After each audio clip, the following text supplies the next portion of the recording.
Hi friends, welcome to my YouTube channel Srishti Drishti ಚಾನಲ್ಗೆ ಸ್ವಾಗತ. Friends, ಎಲ್ಲರೂ ಹೇಗಿದ್ದೀರಾ? ಚೆನ್ನಾಗಿದ್ದೀರಾ ಅನ್ಕೋತೀನಿ. ನಾನು ಕೂಡ ಚೆನ್ನಾಗಿದ್ದೀನಿ. ತಮ್ಲೈನ್ ನೋಡಿ ಆಲ್ರೆಡಿ ಗೊತ್ತಾಗಿದೆ.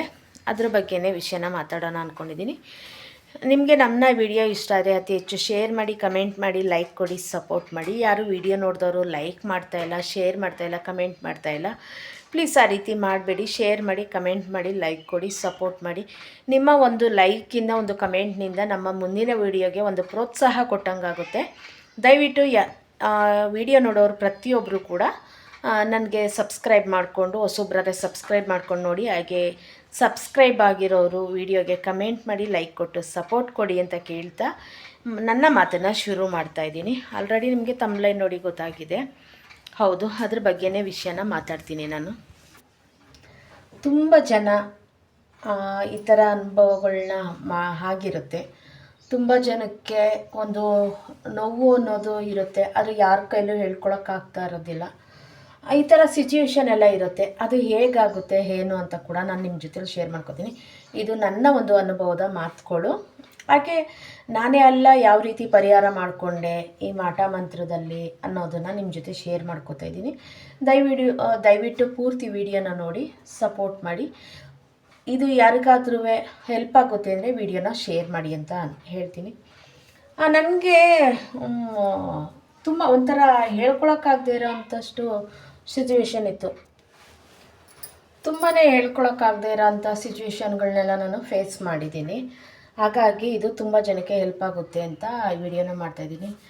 ಸ್ಟಾರ್ಟಿಂಗು ನಮ್ಮ ಮನೆಯಲ್ಲಿ ತುಂಬ ತುಳಸಿ ಗಿಡ ತುಂಬ ಒಣಗ್ತಾ ಇತ್ತು. ಎಷ್ಟೇ ಹೊಸ ತುಳಸಿ ಗಿಡ ತಂದು ಹಾಕಿದ್ರು, ಬೀಜ ತಂದು ಹಾಕಿದ್ರು ಕೂಡ ಸ್ವಲ್ಪ ದಿನ ಒಂದು ಇಷ್ಟುದ್ದ ಬರೋವರೆಗೂ ಅಷ್ಟೇ, ಆಮೇಲೆ ಪೂರ್ತಿ ಒಣಗೋಗ್ಬಿಡ್ತಾಯಿತ್ತು. ನಾನು ಕೂಡ ಮಣ್ಣು ಚೇಂಜ್ ಮಾಡಿದೆ, ಗೊಬ್ಬರ ತಂದು ಹಾಕ್ತೆ, ಪ್ರತಿಯೊಂದು ಕೂಡ ಮಾಡಿದೆ. ಅದು ತುಳಸಿ ಗಿಡ ಎಷ್ಟು ಟ್ರೈ ಮಾಡಿದ್ರು ಕೂಡ ಒಣಗಿ ಹೋಗ್ತಾಯಿತ್ತು. ಆಮೇಲೆ ಲೋಳೆ ಸರ, ಅದು ಕೂಡ ನಮ್ಮ ಮನೆಯಲ್ಲಿ ಒಣಗ್ತಾ ಬಂತು. ಆ ರೀತಿ ಎಲ್ಲ ಒಣಗಬಾರ್ದು ಅಂತ ಹೇಳ್ತಾರೆ. ಲೋಳೆ ಸರ ಲಕ್ಷ್ಮಿ ಪ್ರಿಯವಾದದ್ದು ಅಂತಾರೆ. ಹಾಗಾಗಿ ಅದು ಕೂಡ ಒಣಗ್ತಾ ಬಂತು. ಹೀಗೆ ಒಂದೊಂದು ಬಾರಿ ನನಗೆ ಒಂದೊಂದು ನಡೀತಾ ಘಟನೆಗಳನ್ನ ಬಂತು. ಆರೋಗ್ಯನೂ ಕೂಡ ಕೆಡ್ತಾ ಬಂತು. ಹಾಗಾಗಿ ಆರೋಗ್ಯ, ತುಂಬ ಜನ ನನ್ನ ವೀಡಿಯೋಸ್ ಹಳಬ್ರು ಯಾರೆಲ್ಲ ನೋಡ್ತಾ ಇದ್ದೀರಾ ಅವ್ರಿಗೆ ಒಂದು ಗೊತ್ತಾಗುತ್ತೆ. ಹೀಗೆ ಒಂದೊಂದು ನಡೀತಾ ಬರಬೇಕಾದ್ರೆ ತುಂಬ ನೋವುಗಳನ್ನ ಅನುಭವಿಸಿದ್ದೀನಿ. ನನಗೂ ಕೂಡ ಈ ರೀತಿ ಒಬ್ಬರು ಹೇಳ್ಕೊಟ್ಟ ಮೇಲೇ, ನಾನು ಕೂಡ ಈ ರೀತಿ ರೆಮಿಡಿಗಳನ್ನ ಮಾಡ್ಕೊಂಡ್ಮೇಲೇ ಇವಾಗ ಆರೋಗ್ಯ ಕೂಡ ಚೆನ್ನಾಗಿದೆ, ಮನೇಲೂ ಕೂಡ ಎಲ್ಲ ಅನುಕೂಲವಾಗಿದೆ. ಈ ರೀತಿ ಎಲ್ರಿಗೂ ಒಳ್ಳೆಯದಾಗಲಿ ಅಂತಲೇ ವಿಡಿಯೋನ ಮಾಡ್ತಾಯಿದ್ದೀನಿ. ಆಮೇಲೆ ಮನೇಲಿ ರಾತ್ರಿ ಹೊತ್ತು ನಿದ್ದೆ ಬರದೇ ಇರೋದು, 1 ಗಂಟೆ 2 ಗಂಟೆವರೆಗೂ ನಿದ್ದೆ ಬರದೇ ಇರೋ ಅಂಥದ್ದು. ಬೆಳಗ್ಗೆ ಎದ್ದರೆ ಇನ್ನೊಂದು ಸ್ವಲ್ಪ ಹೊತ್ತು ಮಲಿಕೊಳ್ಳೋಣ ಅನ್ನೋದು, ಮಲಿಕೊಂಡ್ರೆ 10 ಗಂಟೆ ಆದರೂ ಎಚ್ಚರಿಕೆನೇ ಆಗ್ತಾ ಇರಲಿಲ್ಲ. ಈ ಥರ ಸೋಂಬೇರಿತನ ಇರೋದು. ಆಮೇಲೆ ಅಡುಗೆ ಮಾಡ್ಕೊಂಡು ಊಟ ಮಾಡೋಕ್ಕೆ ಬೇಜಾರು, ಮನೇಲಿ ಕಿರಿಕಿರಿ, ಆ ತಾಯಿ ಮಕ್ಕಳಿಗೆ ಕಿರಿಕಿರಿ, ಗಂಡ ಹೆಂಡತಿಗೆ ಕಿರಿಕಿರಿ, ಈ ರೀತಿ ತುಂಬ ಅನುಭವಗಳು ಅನುಭವಿಸಿದ್ದೀನಿ ನಾನು.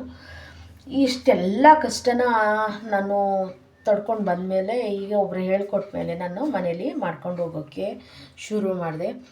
ಸ್ಟಾರ್ಟಿಂಗು ನಾನು ರಾಯರ್ ಫೋಟೋ ಬಂದಿದ್ದು ನಮ್ಮ ಮನೆಗೆ ಫ್ರೀಯಾಗಿ ಬಂದಿದ್ದು. ನನಗೆ ಪದ್ಮಾವತಿ ಅಮ್ಮ ಅನ್ನೋರು ನನಗೆ ಕಳಿಸ್ಕೊಟ್ಟಿದ್ದು. ಅವರು ಕೂಡ ಯೂಟ್ಯೂಬಿಂದ ಪರಿಚಯ ಆದವರು.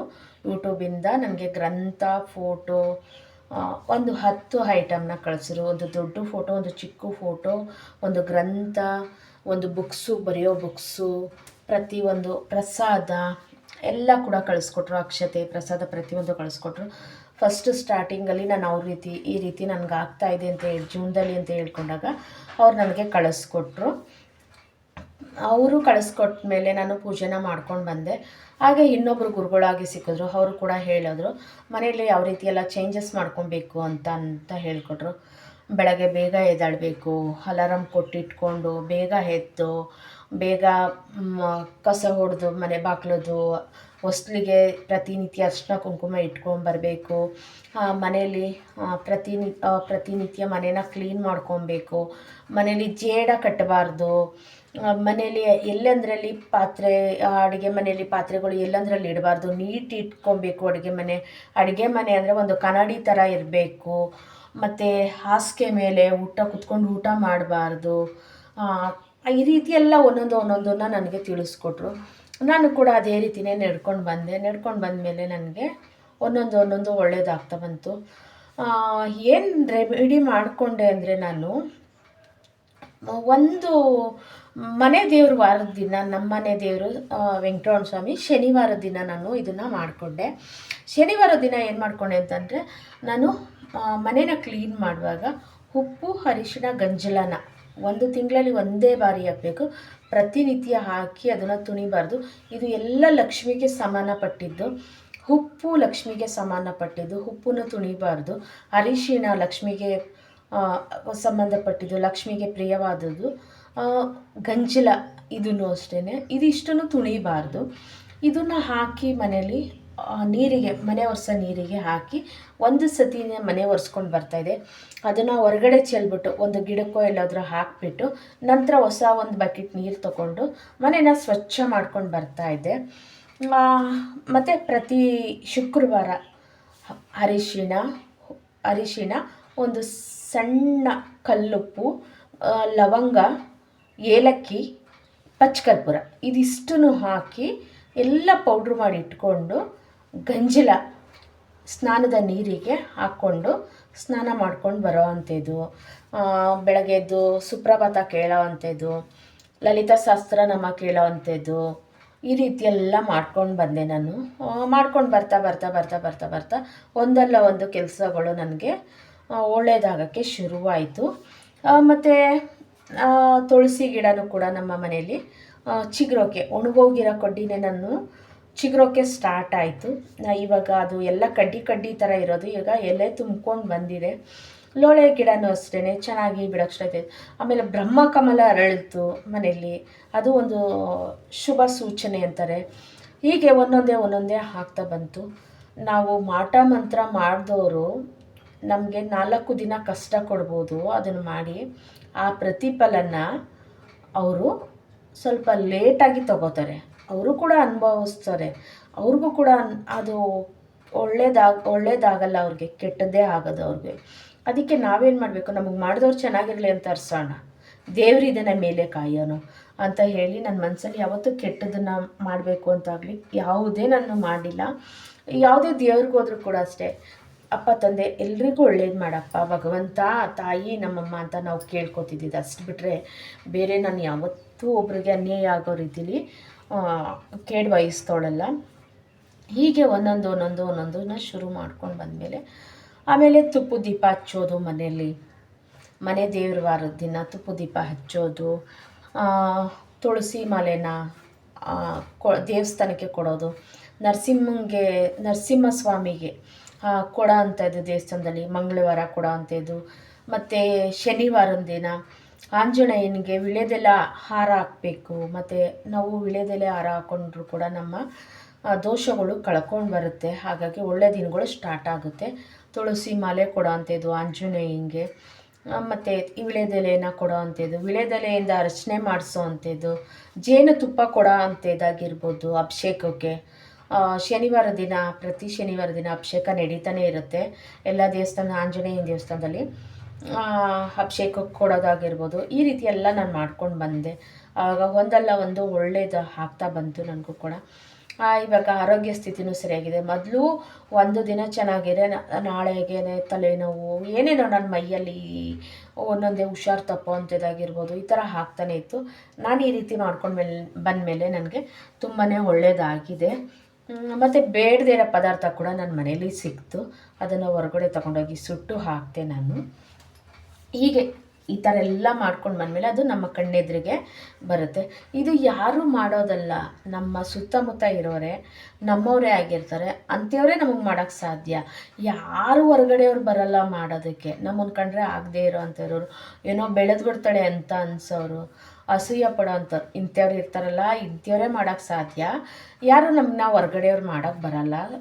ಹಾಗಾಗಿ ನಾನು ಈ ರೀತಿ ಎಲ್ಲ ಮಾಡ್ಕೊಂಡು ಬಂದಮೇಲೆ ಒಂದು ಒಳ್ಳೆಯದು ಅನ್ನೋದು ಶುರುವಾಯಿತು, ಒಳ್ಳೆಯ ದಿನ ಅನ್ನೋದು ಶುರುವಾಯಿತು. ಇವಾಗ ಆರೋಗ್ಯ ಕೂಡ ಚೆನ್ನಾಗಿದೆ. ಸ್ವಲ್ಪ ವ್ಯಾಪಾರ ಕೂಡ ಆಗ್ತಾಯಿದೆ. ತುಂಬ ಇವಾಗ ನೋಡಿರ್ಬೋದು, ನನ್ನ ಹಳೆ ವಿಡಿಯೋ ನೋಡೋ ಅಂಥವ್ರು ಹೂವು ಎಷ್ಟು ತೊಗೊಂಡೋದ್ರೆ ಎಷ್ಟು ಲಾಸ್ ಮಾಡ್ಕೊಂಡು ಬರ್ತಾಯಿದ್ದೆ. ತುಂಬ ಬೇಜಾರಿರೋದು, ಮುಖದಲ್ಲಿ ಲಕ್ಷಣ ಇಲ್ಲದೆ ಇರೋವಂಥದ್ದು, ಈ ಥರ ಎಲ್ಲ ನನಗೆ ಆಗ್ತಾಯಿತ್ತು.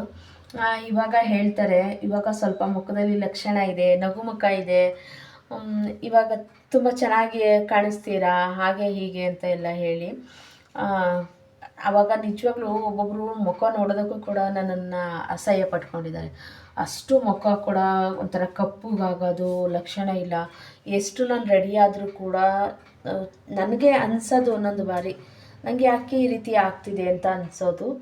ಆಮೇಲೆ ಅದೇ ಈ ಥರ ನಾನು ಆಂಜನೇಯನ ಗುಡಿಗೆ ಹೋಗಿ ಈ ಥರ ಎಲ್ಲ ಮಾಡಿಕೊಂಡು ಬರೋದು. ಲಕ್ಷ್ಮೀ ನರಸಿಂಹಸ್ವಾಮಿ ದೇವಸ್ಥಾನದ ಹತ್ರ ವ್ಯಾಪಾರ ಮಾಡ್ತೀನಿ, ಅಲ್ಲಿ ಕೂಡ ನಾನು ತುಳಸಿನ ಕೊಡೋ ಅಂಥದ್ದಾಗಿರ್ಬೋದು, ಹೂನ ಕೊಡೋ ಅಂಥದ್ದಾಗಿರ್ಬೋದು. ಅರ್ಚನೆ ಮಾಡೋದಕ್ಕೆ ನಾವು ಮಾಲೆಗಟ್ಟಲೆ ತೊಗೊಂಡೋಗಿ ಕೊಡೋ ಶಕ್ತಿ ಇಲ್ಲ ಅಂದರೆ ಒಂದು 10 ರೂಪಾಯಿಗೆ ತುಳಸಿನ ಕೊಡಿ. ಈ ಥರ ಪರಿಸ್ಥಿತಿ ಇರೋರು ಖಂಡಿತ ಒಳ್ಳೆಯದಾಗುತ್ತೆ ಅಂತ ಹೇಳ್ತೀನಿ. ಅರ್ಚನೆಗೆ ಕೊಡೋ ಅಂಥದ್ದು ತುಳಸಿನ ಅರ್ಚನೆ ಮಾಡ್ತಾರಲ್ಲ ಅದಕ್ಕೆ ಕೊಡೋ ಅಂಥದ್ದು ಒಂದು 10 ರೂಪಾಯಿಗೆ ಬಿಡಿ ತುಳಸಿನೋ, ಇಲ್ಲ ಮನೆ ಹತ್ರ ಬೆಳೆದಿರೋ ಅಂಥ ತುಳಸಿಗಳನ್ನ ವೇಸ್ಟ್ ಮಾಡ್ದಂತೆಯೇ ಒಂದು ದೇವಸ್ಥಾನಕ್ಕೆ ಕೊಡೋ ಅಂಥದ್ದನ್ನು ಮಾಡ್ಕೊಂಡು ಬನ್ನಿ, ಖಂಡಿತ ಒಳ್ಳೆಯದಾಗುತ್ತೆ. ನಾವು ಮುಖ್ಯವಾಗಿ ಮಾಡ್ಕೊಬೇಕಾಗಿರೋದು ಇಷ್ಟೇ. ಫಸ್ಟು ನಮಗೆ ಈ ಮಾಟ ಮಂತ್ರ ದೋಷ ಕಳಿಬೇಕಾದ್ರೆ ನಮ್ಮ ಮನೆಯಲ್ಲಿ ಮನೆ ದೇವರಿಗೆ ನಾವು ದೀಪ ಹಚ್ಚೋದನ್ನು ಬಿಡಬಾರ್ದು. ಎಷ್ಟೇ ಕಷ್ಟ ಆದರೂ ನಮ್ಮ ಮನೆ ದೇವರು ವಾರದ ದಿನ ನಾವು ಬೇಗ ಎದ್ದು ಅಂಗಳನ ಕಸ ಗುಡಿಸಿ, ನೀರು ಹಾಕಿ, ರಂಗೋಲಿ ಇಟ್ಟು, ಬಾಗಿಲಿಗೆ ಅರಿಶಿನ ಕುಂಕುಮ ಇಟ್ಟು, ಅದರ ನಂತರ ನಾವು ಮನೆಯೆಲ್ಲ ಕ್ಲೀನ್ ಮಾಡಿಕೊಂಡು ಗಂಜಲ ಹಾಕಿ ಮನೆ ಒರೆಸೋದನ್ನು ಮರಿಬೇಡಿ. ಗಂಜಲ ಹಾಕಿ ಮನೆ ಒರೆಸಿ, ನಿಮ್ಮ ಮನೆಯವ್ರ ದೇವರು ವಾರದ ದಿನ ಆಂಜನೇಯನ ಗುಡಿಗೆ ಹೋಗೋ ಅಂಥದ್ದಿದ್ದರೆ ಹೋಗಿ ನಿಮ್ಮ ಕೈಲಾದಷ್ಟು ತುಳಸಿನ ನಾವು 1000 ರೂಪಾಯಿಗೆ 100 ರೂಪಾಯಿಗೆ ಕೊಡಬೇಕಾಗಿಲ್ಲ. ಒಂದು 10 ರೂಪಾಯಿಗೆ ಮನಸ್ಫೂರ್ತಿಯಾಗಿ ಒಂದಷ್ಟು ಬಿಡಿ ತುಳಸಿನೋ, ಒಂದಿಷ್ಟು ವಿಳೆದೆಲೆನೋ ಹೇಳ್ಬಿಟ್ಟೆ ಕೊಡಿ. ಒಂದು ಅರ್ಚನೆಗೆ ತೊಗೊಳ್ಳಿ, ಇದನ್ನು ಅರ್ಚನೆ ಮಾಡೋದಕ್ಕೆ ತೊಗೊಳ್ಳಿ, ಈ ಥರ ಅರ್ಚನೆ ಮಾಡಿಸ್ಬೇಕು ಅಂತ ಅಂದ್ಕೊಂಡಿದ್ದೀವಿ ಅಂತ ಹೇಳ್ಬಿಟ್ಟು ಕೊಡಿ. ಅವ್ರಿಗೆ ಗೊತ್ತಾಗುತ್ತೆ, ಅವರು ತೊಗೊಂಡು ಅರ್ಚನೆನ ಮಾಡ್ತಾರೆ ಅದರಿಂದ. ಮತ್ತು ನಿಮಗೆ ಶನಿವಾರ ದಿನ ಒಂದು 101 ಎಲೆಯಲ್ಲಿ ಒಂದು ಅಡಿಕೆ ಒಂದು ಎಲೆನ ಹಾಕಿ ಕಟ್ಟಿ ನೀವು ಮಾಲೆನ ಮಾಡಿ ತುಳಸಿನ ಕೊಡೋ ಅಂಥದ್ದನ್ನು, ವಿಳೆದೆಲೆ ಹಾರನ ಕೊಡೋ ಅಂಥದ್ದನ್ನು ಮಾಡಿ ಒಂದು ತಿಂಗಳಲ್ಲಿ 1 ಬಾರಿನಾದರೂ ನೀವು ಆ ರೀತಿನ ಮಾಡ್ಕೊಂಬನ್ನಿ. ಪ್ರತಿ ವಾರ ಮಾಡೋಕ್ಕಾಗಿಲ್ಲ ಅಂದರೂ ಕೂಡ ತಿಂಗಳಲ್ಲಿ 1 ಬಾರಿನಾದರೂ ನೀವು ಮಾಡಿ, ಖಂಡಿತ ಯಶಸ್ಸಾಗುತ್ತೆ. ಮಾಟ ಮಂತ್ರ ಅನ್ನೋದು ಕಳೆಯೋದು ಬರುತ್ತೆ. ನಮಗೆ ತೊಂದರೆ ಆಗಲಿ ಅಂತ ಮಾಡಿರೋರಿಗೆ ಅದು ರಿಟರ್ನ್ ಹೊಡೆಯುತ್ತೆ, ಅವ್ರಿಗೆ ಬುದ್ಧಿ ಬರುತ್ತೆ. ಮತ್ತು ಅದು ನಮಗೆ ಗೊತ್ತಾಗುತ್ತೆ, ನಮ್ಮ ಸುತ್ತಮುತ್ತಲು ಹೇಗೆ ನಡೆದಿದೆ ಅನ್ನೋದು ನಮ್ಮ ಕಣ್ಮುಂದೆ ಬರುತ್ತೆ. ಹಾಗಾಗಿ ಇದಿಷ್ಟನ್ನು ಪರಿಹಾರ ಮಾಡ್ಕೊಳ್ಳಿ. ಮತ್ತು ನಮ್ಮ ಸ್ನಾನದ ನೀರಿಗೆ ಅರಿಶಿಣ, ಗಂಜಲ, ಒಂದು ಚೂರು ಉಪ್ಪು, ಲವಂಗದ ಪುಡಿ, ಪಚ್ಚಕರ್ಪೂರ, ಇದಿಷ್ಟು ಒಂದು ಪೌಡ್ರ್ ಮಾಡಿ ಇಟ್ಕೊಳ್ಳಿ ಒಂದು ಡಬ್ಬಿಲಿ. ಸ್ನಾನಕ್ಕೆ ಹೋದಾಗ ಒಂದು ಅರ್ಧ ಸ್ಪೂನಷ್ಟು ಹಾಕಿ ನೀವು ಒಂದು ಬಕೆಟ್ಗೆ ನೀರಿಗೆ, ಡಬ್ಬ ನೀರಿಗೆ ನೀವು ಹಾಕ್ಕೊಂಡು ಸ್ನಾನನ ಮಾಡ್ಕೊಂಬರೋದು. ಮನೆ ಯಾವಾಗಲೂ ಸ್ವಚ್ಛವಾಗಿರೋದು. ಮುಸ್ಸಂಜೆ ಟೈಮಲ್ಲಿ ದೀಪ ಹಚ್ಚೋ ಅಂಥದ್ದಾಗಿರ್ಬೋದು, ಈ ರೀತಿನ ಮಾಡ್ಕೊಂಡು ಬನ್ನಿ. ಮತ್ತು ದೀಪ ಹಚ್ಚುವಾಗ ಸಾಸಿವೆನ, ಬಿಳಿ ಸಾಸಿವೆನ ನೀವು ಸಾಂಬ್ರಾಣಿ ಬತ್ತಿಲಿ ಹಾಕಿ ಧೂಪ ಕೊಡೋದಾಗಿರ್ಬೋದು. ಮನೆ ಸುತ್ತ ಒಳಗೆಲ್ಲ ರೂಮು, ಹಾಲು ಎಲ್ಲ ಕಡೆಯೂ ನೀವು ಅದನ್ನು ಧೂಪನ ತೋರಿಸ್ಕೊಂಡು ಬರೋ ಅಂತಾಗಿರ್ಬೋದು. ಮತ್ತು ಬಚ್ಚಲ ಮನೆ ಯಾವಾಗಲೂ ನೀಟಾಗಿ ಇಟ್ಕೊಳ್ಳೋ ಅಂಥದ್ದು ಈ ರೀತಿ ಮಾಡಿ. ನಮಗೆ ಯಾವಾಗ ಇದು ಕಾಡೋಕ್ಕೆ ಸ್ಟಾರ್ಟ್ ಆಗುತ್ತೆ, ಇದೆಲ್ಲ ಮಾಟ ಮಂತ್ರ ನಡೆದಿದ್ದಾರೆ ಅಂತ ಅನ್ನೋಕ್ಕೆ ಸ್ಟಾರ್ಟ್ ಆಗುತ್ತೆ, ಮಾಡ್ತಾರೆ ನಮಗೆ, ಆವಾಗ ನಮ್ಮ ಈ ಸೋಂಬೇರಿತನದಿಂದ ಇದಿಷ್ಟೆಲ್ಲ ನಾವು ಕ್ಲೀನ್ ಮಾಡ್ಕೊಳ್ಳೋದಿಲ್ಲ, ಒಂಥರ ಬೇಜವಾಬ್ದಾರಿಲಿ ಇರ್ತೀವಿ. ಹಾಗಾಗಿ ಇದನ್ನೆಲ್ಲ ಕಳೆಯುತ್ತೆ. ನೀವು ಮೇನ್ ಪಾಯಿಂಟಾಗಿ ನೀವು ನಿಮ್ಮ ಮನೇಲಿ ಮಾಡಿಕೊಳ್ಳುವಂತಹ ರೆಮಿಡಿಗಳನ್ನ, ಇದು ಸಣ್ಣ ಪುಟ್ಟ ರೆಮಿಡಿಗಳನ್ನ ನೀವು ಮಾಡಿಕೊಂಡು ನೀವು ನೋಡಿ, ಖಂಡಿತ ನೀವು ಮಾಟ ಮಂತ್ರ ಅನ್ನೋದು ಏನು ಅನ್ನೋದು ನಿಮ್ಮ ಕಣ್ಣೆದುರಿಗೆ ಬರುತ್ತೆ, ಗೊತ್ತಾಗುತ್ತೆ ಅಂತ ಹೇಳ್ತಾ ಇದ್ದೀನಿ. ಈ ವಿಡಿಯೋ ನಿಮ್ಗೆ ಇಷ್ಟ ಆಗಿದ್ರೆ ಅತಿ ಹೆಚ್ಚು ಶೇರ್ ಮಾಡಿ, ಕಮೆಂಟ್ ಮಾಡಿ, ಲೈಕ್ ಕೊಡಿ, ಸಪೋರ್ಟ್ ಮಾಡಿ. Thank you. ಮುಂದಿನ ವಿಡಿಯೋದೊಂದಿಗೆ ಬರ್ತೀನಿ. ಅತಿ ಹೆಚ್ಚು ನಿಮಗೆ ಏನಾದರೂ ಸಲಹೆ ಬೇಕಿದ್ದರೆ ಇದ್ರ ಬಗ್ಗೆಗೆ ಅನುಭವ ಆಗಿರೋದ್ರಿಂದ ಬೇಕು ಅಂದರೆ ಕಮೆಂಟ್ ಬಾಕ್ಸಲ್ಲಿ ಕಮೆಂಟ್ ಮಾಡಿ, ಮತ್ತೆ ಮುಂದಿನ ವಿಡಿಯೋದಲ್ಲಿ ನಾನು ತಿಳಿಸ್ಕೊಡ್ತೀನಿ ಅಂತ ಹೇಳ್ತಾ ಇದ್ದೀನಿ. ಬಾಯ್, ಮತ್ತೆ ಸಿಗ್ತೀನಿ.